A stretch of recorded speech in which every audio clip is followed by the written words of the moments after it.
Bonjour à tous et bienvenue dans ce nouvel épisode de Vivez la Vendée. Aujourd'hui, on est avec Philippe. Bonjour Philippe. Bonjour Naïs. Vous êtes nettoyeur de sépultures ici dans le cimetière de Montaigu, mais pas seulement en Vendée, depuis très peu de temps. Voilà, ça fait pas longtemps effectivement que j'ai l'activité. Je suis pas tout seul, nous sommes une équipe. La Vendée, oui, mais pas que. C'est Montaigu, parce qu'ici, on est sur le site de Montaigu-Vendée. Effectivement, il y a 2 cimetières. On est dans le plus récent, il a une quarantaine d'années. Il est arboré, vous allez voir. Ça s'appelle le cimetière du Prieuré. Donc, on remercie la commune de Montaigu de nous laisser tourner ici à une période bien définie, parce que c'est bientôt la Toussaint, et vous allez voir, on va croiser du monde dans le cimetière, puisqu'effectivement on vient honorer nos morts de toutes les manières. Soit on vient déposer des fleurs, on vient se recueillir, on vient nettoyer, voilà, tout dépend un petit peu de ce que chacun veut faire ici.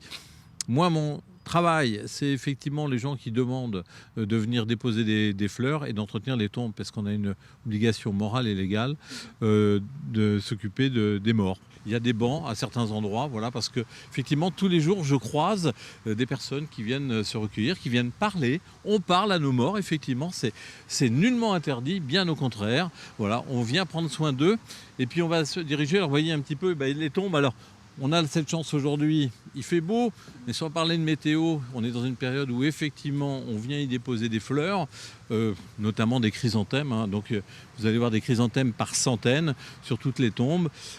Dans l'ensemble ici, elles sont bien entretenues, mais pas toutes.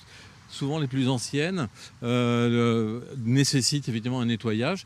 Et puis mon activité s'adresse aussi à tous les gens qui ne peuvent pas se déplacer, qui habitent loin. Les familles maintenant ont tendance à s'éloigner, quitter la Vendée, et du coup dans cette période se dit j'aimerais bien aller mettre des fleurs, voir comment est la tombe, mais je ne peux pas me déplacer. Donc comment je fais? Ils font appel effectivement à notre société qui s'appelle aprèsnous.eu. Voilà. Je crois que vous étiez trader, donc dans la banque. Comment on devient nettoyeur de sépultures après avoir fait toute une carrière dans la banque? Alors, je ne sais pas s'il y a un chemin, vraiment, s'il y a un raccourci, je ne suis pas sûr. La banque, en fait, c'est un métier où il y avait beaucoup de clients, tous les âges, donc aussi des personnes âgées. Et puis, on s'intéresse, on s'attache à l'histoire des gens quand on est banquier, puisque c'est un métier de service aussi. Donc, on écoute leur histoire, leur vie, leur parcours, etc. Et puis, ici... je ne vais pas dire que c'est le prolongement, parce que ce ne sont pas forcément les clients de la banque qui sont là. Heureusement, pas tous, mais c'est un peu le même style. On écoute, on découvre un petit peu l'histoire des gens, l'histoire de leur vie. Quand on voit les tombes, on se recueille, on s'arrête souvent devant les tombes en disant mais moi, pourquoi la personne est là, qui était-elle, d'où vient-elle, etc. Il y a des personnes qui meurent très jeunes aussi, donc c'est très, très émouvant. Donc quelque part, c'est aussi rendre service parce que les gens sont plus là et qu'il faut s'occuper d'eux, tout simplement. Vous avez commencé votre activité depuis la mi-octobre. Ça consiste en quoi de faire des démarches Alors c'est relativement simple. Ces services, comme vous l'avez compris, c'est effectivement intervenir sur les tombes, alors pour les fleurir ou pour les entretenir. Qui est intéressé par ce service? Alors effectivement, soit la famille qui habite loin, donc pour la démarcher c'est un peu compliqué, il a fallu créer un site internet, donc ça c'est fait. Et puis plus localement, ça intéresse aussi les personnes âgées qui ne peuvent pas se déplacer, par exemple, qui sont en EHPAD. Donc ça a été dans la démarche un établissement, beaucoup d'établissements que j'ai visités là en quelques jours, donc ça allait quand même assez rapidement. J'étais accueilli fort agréablement, les gens étaient surpris de mes démarches, mais trouvaient que c'était un service qui manquait, parce qu'effectivement, de temps en temps, les anciens qui ne sont pas forcément de la région ou qui n'ont plus de famille se disent j'irais bien fleurir la tombe, peut-être du conjoint, mais ne savent pas comment faire. Les fleuristes et les pompes funèbres qui font aussi ce service, mais je ne vais pas dire partiellement, ça serait mentir, mais on va dire dans une zone kilométrique géographique assez proche de leur lieu de travail. Voilà, moi je fais jusqu'à 40 km autour de Montaigu, donc je peux aller jusqu'à Nantes, jusqu'à Cholet, jusqu'à La Roche-sur-Yon, jusqu'à Chaland. Eux s'arrêtent généralement pas trop loin parce qu'ils n'ont pas le temps. Voilà, ils ont des boutiques, comme on dit, ou des entreprises à gérer, donc pas le temps de se déplacer. Moi je peux le faire. Comment vous avez eu l'idée de devenir nettoyeur de sépulture? Est-ce que c'était inné? C'est une idée que vous aviez déjà pensée depuis de certaines années? Expliquez-nous. Alors inné, non, parce que nettoyer, personne n'aime faire ça. Même à la maison, on n'aime pas trop. Maintenant, moi j'ai perdu mes parents il y a quelques temps et c'est vrai que assez souvent, je me promène dans les cimetières et à force d'y être, parce que je le disais tout à l'heure, ce sont des lieux de recueillement, on y est bien, on s'y sent bien. J'ai vu des tombes évidemment dans des sales états. Pour les raisons que j'expliquais, hein, les gens sont loin, n'y pensent pas. On est une génération où on va peut-être un peu moins au cimetière, moins dans les édifices religieux. Et je me suis dit, il y a quand même des tombes, c'est dommage de les laisser comme ça. Parce que quand vous voulez vous recueillir près d'une tombe, c'est quand même plus agréable quand elle est nettoyée, quand elle est fleurie.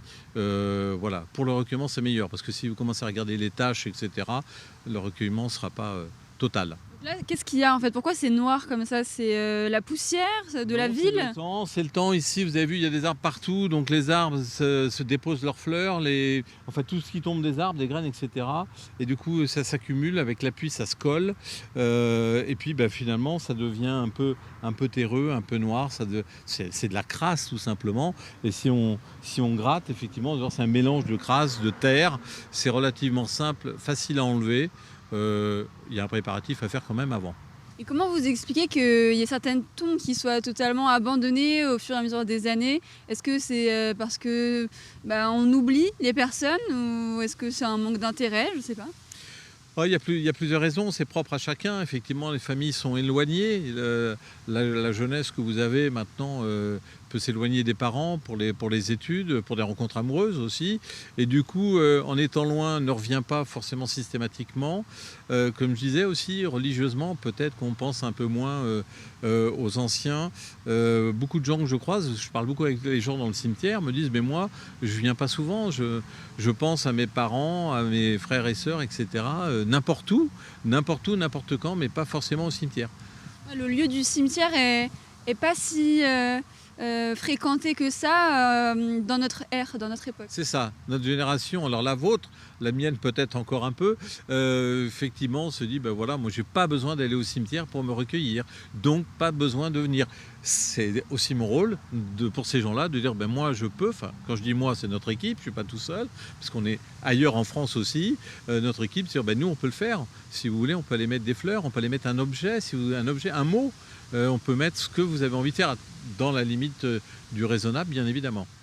Par la suite, quels sont vos projets? J'ai entendu dire que peut-être vous aimeriez ouvrir un cimetière pour animaux de compagnie.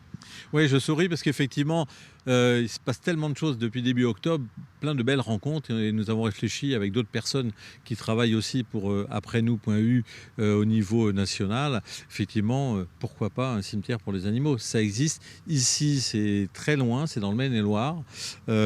Pourquoi pas en mettre un en Vendée, par exemple, pour commencer, pour que nos chers disparus des animaux, nos animaux de compagnie, puissent être non pas avec nous, mais pas loin de nous.